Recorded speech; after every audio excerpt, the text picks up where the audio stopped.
Earlier when we started this thing, this echo up, the CS400, to check to see if we had any flow coming from our oil pump.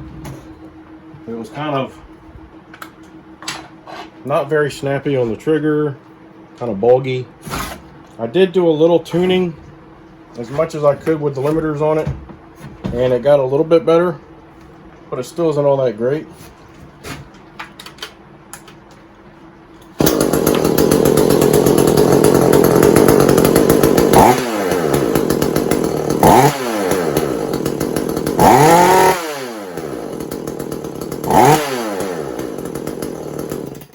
So that's better.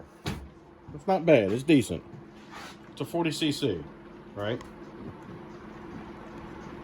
Now, I can almost bet that if we pull that congested muffler off of there and run it without, it'll get much better. We're not going to run it long for that without the muffler on it, but I just want to show you a point on how the manufacturers are being basically forced to put these types of mufflers on there, which ends up detuning the saws so they can't put out their full potential. So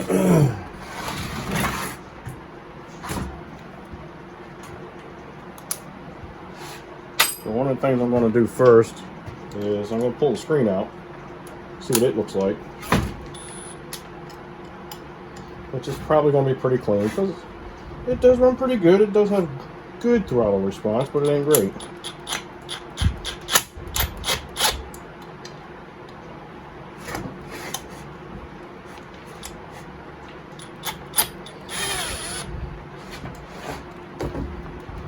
You can get pretty good performance out of one of these Echoes, and there's people out there that love these Echoes, and I like them a lot myself. One of the biggest things is it's a very good saw for a very good price. You can get one of these saws for half the price of a, maybe not quite half the price, but quite a bit cheaper than a Stihl or a Husqvarna. And I love my Husqvarnas.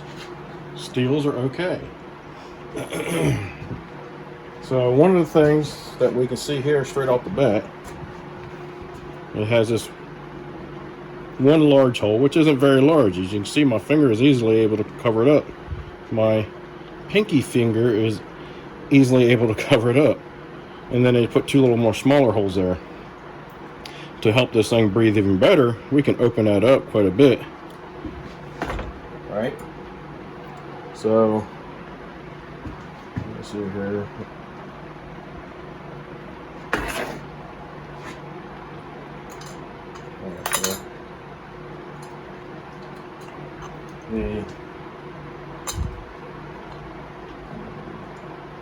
The deflector goes on that way. So we'll turn it around. It's a pretty good sized hole back here, right? And it's got a small one going that way. Some manufacturers don't even do that. They'll leave that hole completely out of there and just make it come out past this deflector. And then they also put two small holes up here, which helps to aid in trying to get it out of that small hole right there. Now some saws I will take and I'll just stretch that open to allow more surface area for it to come out at. This is also a two-piece system, so you could bend those tabs out right there, slide this top piece off, and you just have a large hole shooting straight out. The only problem with that is if you're actually using this as a work saw, you're burning the wood that you're cutting. So I would say leave this on there and maybe see if you can pipe it out the side here. You just have to make sure it clears everything, and that would open that muffler up even more. So let's take the muffler off. We'll also check it for carbon while we got it off and clean it out if there is any.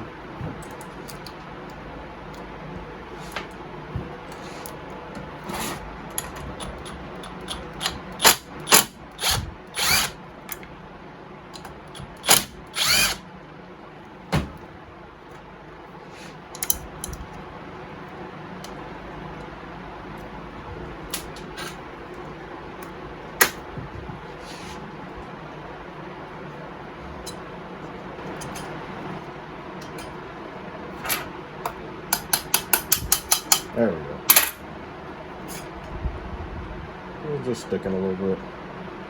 Yeah, that sucks. This is an EPA. This is an EPA muffler.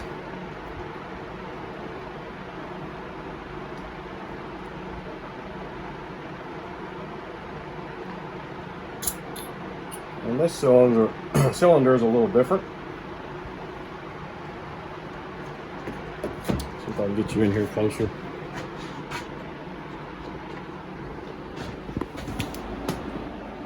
So it looks like a big round port. When I get ready to show you, it's not. So that's kind of a weird port on this thing. And as you can see, it swoops around that way. It doesn't come straight out. That's kind of weird.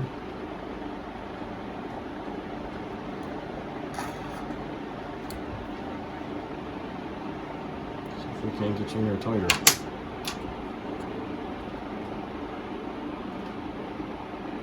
There we go.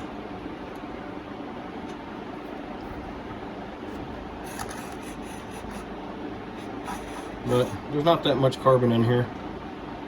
Pretty much none. It's pretty clean in there, so I'm not going to mess with that any.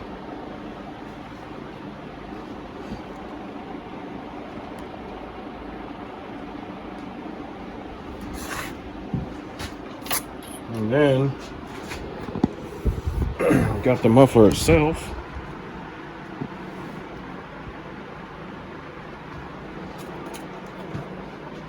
So it's got to exit out that small little hole there. And it's kind of offset also. And then you can see the catalyst in there.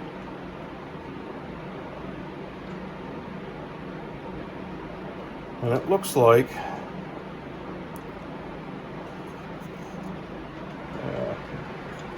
so as you can see, there's a little witness mark, that shiny area. I'm going to say that's where the exhaust is hitting.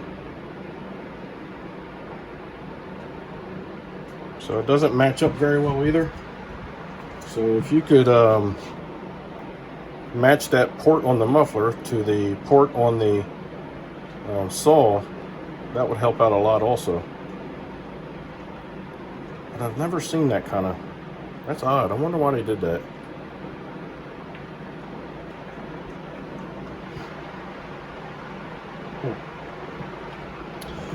But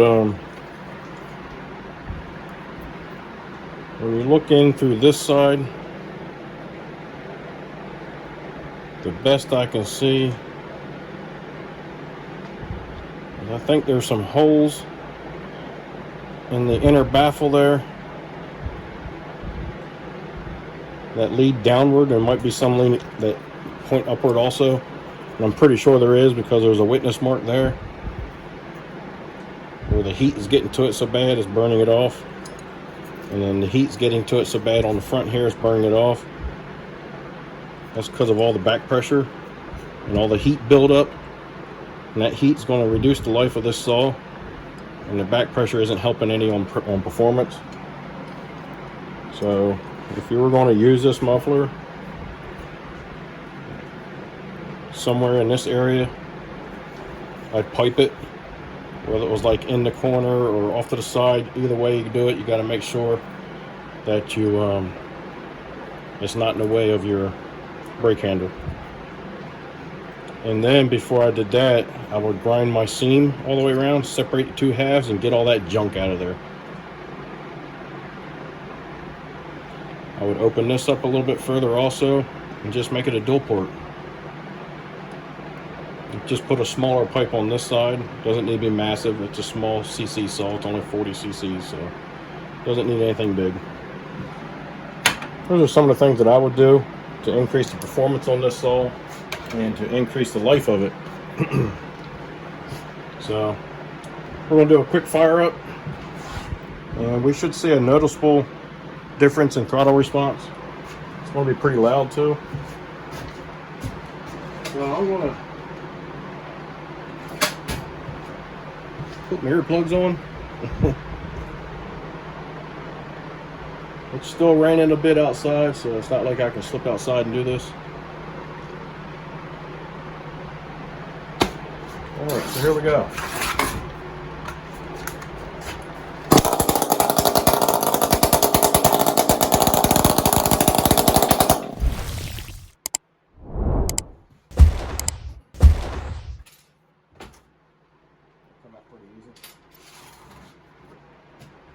As you see, one pull fired right up.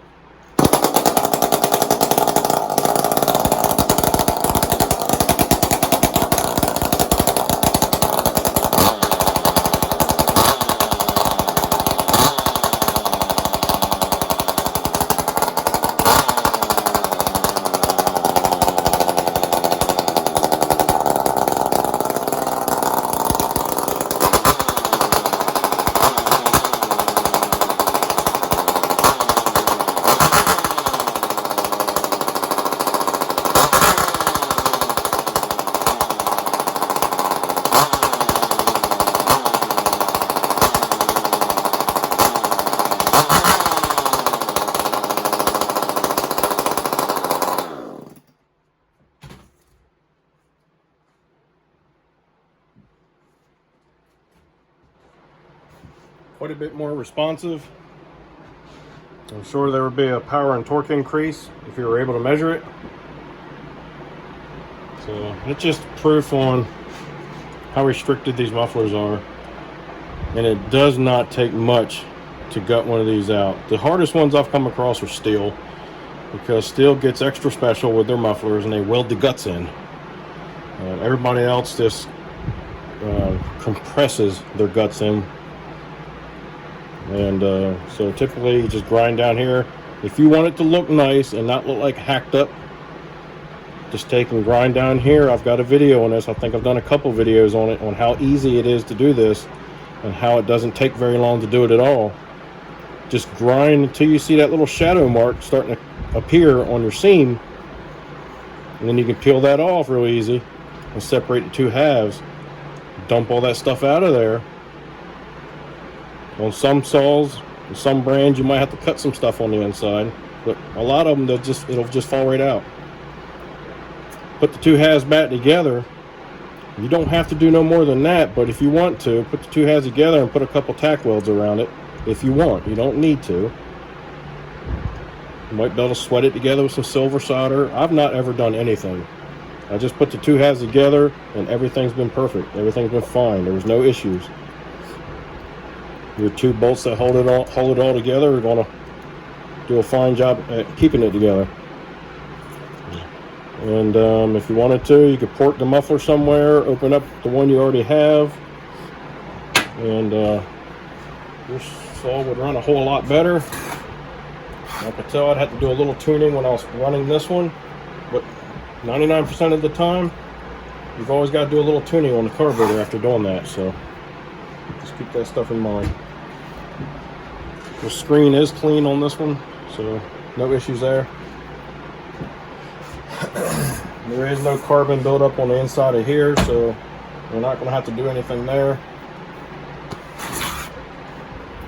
Air filter's in great shape. I am going to pull the spark plug and take a look at that. Make sure everything's good there. So the only thing we're going to have to do with this saw is just put an oil pump on it. I'll go ahead and put this muffler back on.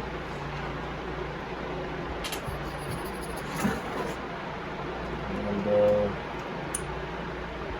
I might talk to the customer about this, see if he wants to do a muffler mount on it or not. He's typically not a performance-oriented type of person in most cases. He's typically okay with the way things are, but he might surprise him.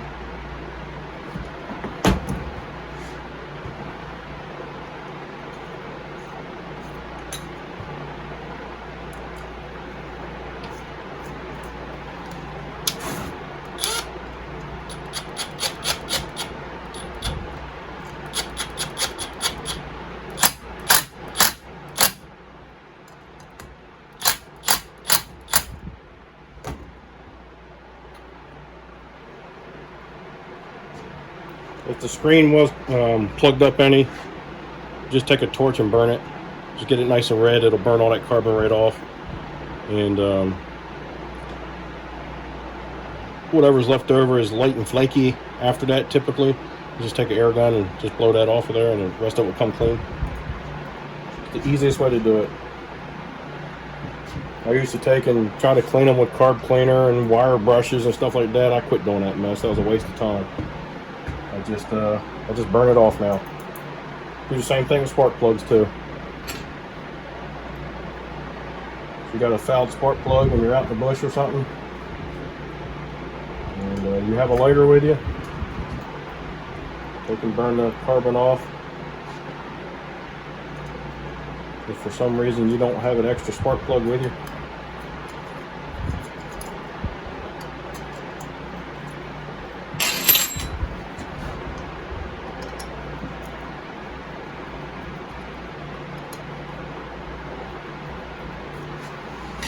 all right.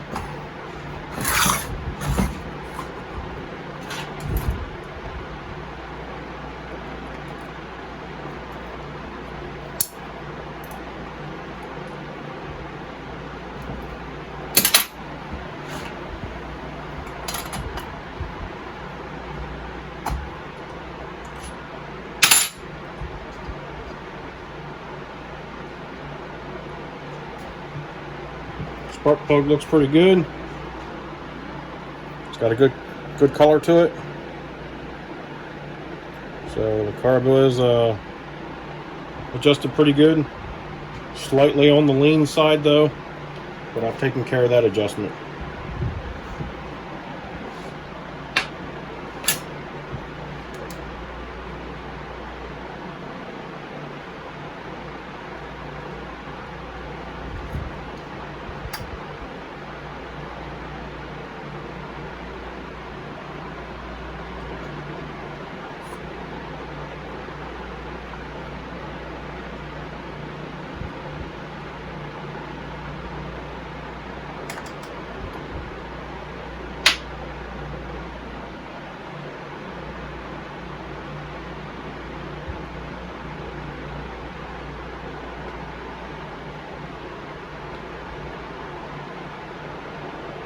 Piston looks like it's got a pretty good wash pattern coming from the transfers. Transfers look clean the best I can see them. It's kind of hard to see the ones on the starter side because of the offset cylinder. If you remember when we looked into the exhaust wasn't straight in and out. It swooped around to the side there. So that means the transfers have come around to the side on the starter side, and come around a little bit more on this side, on the clutch PTO side. But everything looks good and clean in there. This saw's 4 years old, but it doesn't have a lot of hours on it, would be my guess. Spark plug on this is a NGK, and it's a BP MR8Y.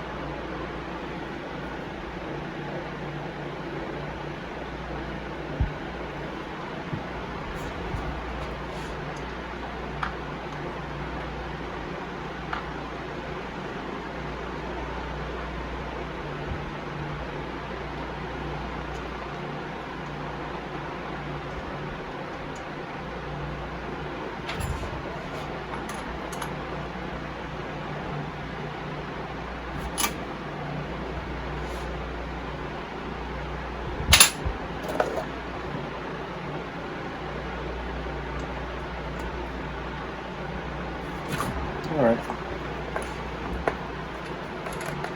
So for the most part, this saw's in good shape. And the only reason why it's not a very snappy saw had nothing to do with the carb, well, tiny bit to do with the carburetor.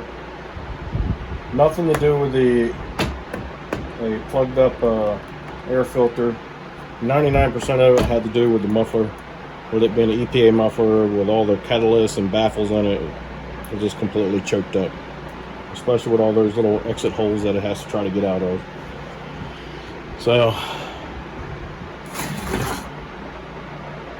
just a little look at mufflers nowadays on these saws and other two-stroke equipment. They are very restrictive, and the simple little things that you can do to unchoke them. So hopefully you enjoyed the content. Hopefully it'll help you out one day. If so, give me a thumbs up, subscribe, send me some comments, let me know what you think. Be kind and help people when you can.